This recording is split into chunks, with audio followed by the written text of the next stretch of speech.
Good day everyone, my name is Jade Claire G. Downing and I'm going to discuss about the Chapter 1 in the Philippine Tourism Laws.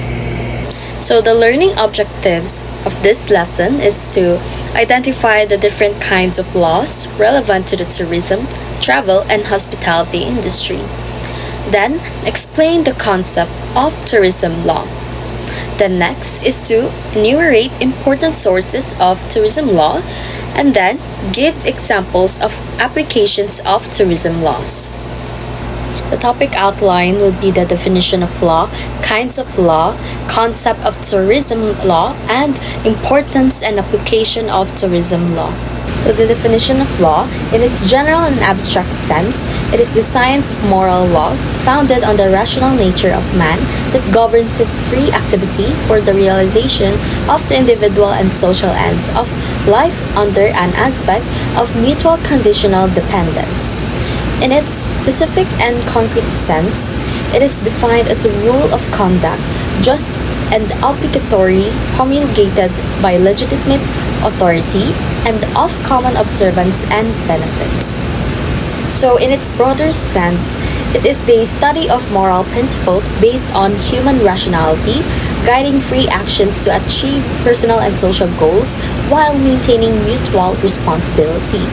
In a more specific sense, law refers to a just and enforceable rule of conduct established by legitimate authority for the common good. So it ensures order and fairness in society by setting obligatory standards that everyone must follow. Next is there are kinds of law. For our purposes, the different kinds of law are classified as follows. So as to purpose, number one is the substantive law, a law which creates, defines, and regulates rights, or which regulates the rights and duties which give rise to a cause of action. So in number two, adjective law, a law which provides the method of aiding and protecting certain rights. And then next is as to scope. So in number one, general or public law, a law which applies to all of the people of the state or to all of a particular class of persons in the state with equal force and obligation. Then there are examples such as criminal law, international law, and political law. So first, let's discuss about the criminal law. The criminal law is a law dealing with crimes and their punishment, as well as the procedure for that purpose. So next is the international law. The international law, but it is a body of rules or principles of actions governing the relations between the states. So in political law, it is a law regulating the relations sustained by the inhabitants of a territory to the sovereign. Number two, so it is a special or private law, a law which relates to a particular persons or things of a class. So for example, civil law, maritime law, and mercantile law. Civil law is the mass of precepts which determines and regulates those regulations of assistance, authority, and obedience existing among members of the family and those which exist among members of a society for the protection of private interest. While maritime law, it is a law dealing with commerce by sea, involving regulations of ships and harbors and the status of seamen. Mercantile law, it is the law of commercials and transactions derived from the law of merchant, which includes commercial paper, insurance, and other types of agency. So let's discuss about the concept and importance of tourism law. So the concept of tourism law. Tourism is defined as the custom of or practice of traveling for pleasure, as well as the promotion by establishment of countries to attract tourists.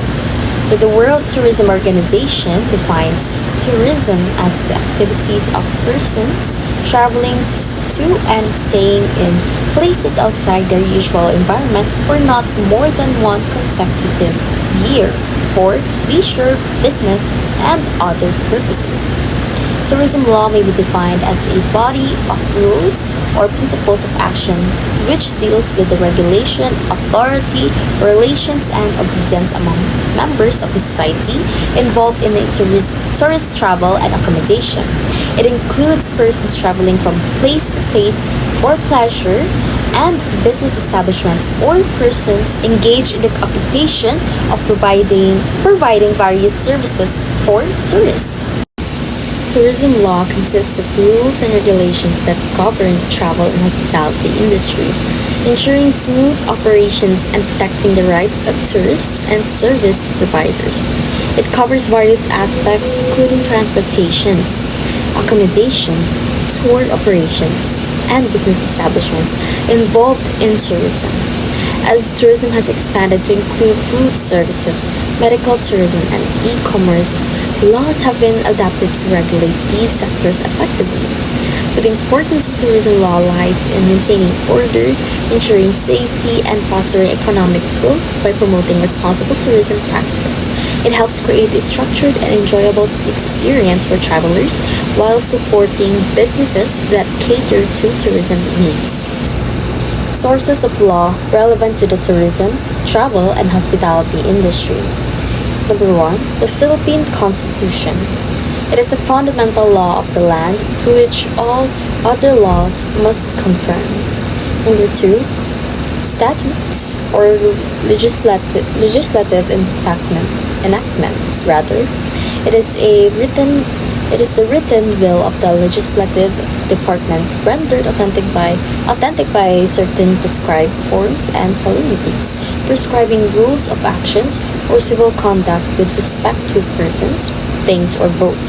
So there are examples such as the Dangerous Drugs the Dangerous Drugs Act, Public Service Act, Civil Code of the Philippines, and Labor Code of the Philippines, Revised Penal Code, and Seatbelt Law, Local Government Ordinances. So number 3, administrative or executive orders. Regulations and rulings. These are issued by administrative officials under legislative authority. For examples, rules and regulations promulgated by the Secretary of Tourism to govern the accreditation of hotels, tourist inns, motels, apartels, resorts, pension houses, and other accommodations establishments. BIR circulars and rulings, administrative issuance by the Department of Foreign Affairs, omnibus rules implementing the Labor Code of the Philippines. And number 4, judicial decisions or jurisprudence. These refer to the decisions of the Supreme Court in interpreting the laws or the Constitution. Number 5, custom. It is a rule of conduct that which in a given place and among given groups of people has been followed for an appreciable time. Number 6, other sources. These refer to decisions of foreign tribunals and opinions of textbooks writers.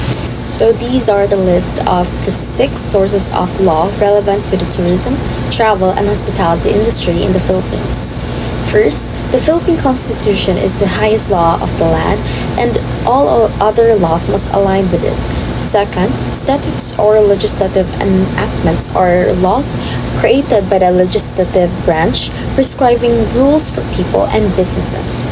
Third, administrative or executive orders, regulations, and rulings are issued by government agencies to enforce laws. Fourth, judicial decisions or jurisprudence refer to the Supreme Court rulings that interpret laws and set legal precedents. Fifth, the custom consists of long-standing practices, followed by communities, which can influence legal decisions. And the last one is other sources include decisions from foreign courts and opinions from legal scholars, which may guide Philippine law. These sources together form the legal framework governing the tourism and hospitality industry. So that's all for my report from this topic, the Chapter 1, the Philippine Tourism Laws.